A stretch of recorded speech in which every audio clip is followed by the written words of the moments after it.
دي الغزل البنات بالذات الصغيرين بيفرحوا بيها قوي، والاطفال بيفرحوا بيها، والكبار بيفرحوا بيها. فانا حسيت ان الحاجه دي هتسعد الايتام وهتسعد الفقراء والمحتاجين، فانا قلت لهم انا معاكم.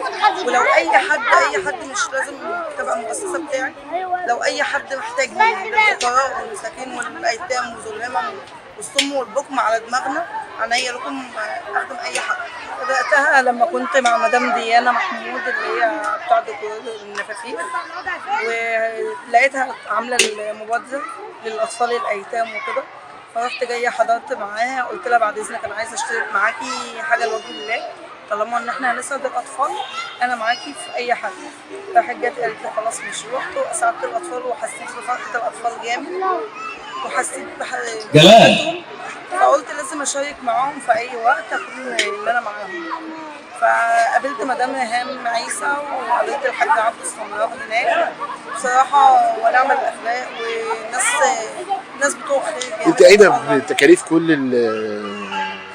في المكنه لكن الحاج عبد الصمراء كان هو الراعي الرسمي للحفله. عملنا حفله كبيره ما شاء الله، كانت مسمعه، كانت من ملابس وغدا، وكنا عاملين حلويات، وكنا جايبين فقرات استعراضيه وغزل البنات ودجي، كنا عاملين حاجات جميله جدا للاطفال. بس الحفله اللي كان الحاج عبد الصمراء عاملها هو ومدام هام عيسى والحاج مجاهد الحصري، كنا عاملينها للايتام وذو الهمم والصم والبكم، برضه كنا شاركت معاهم جامد.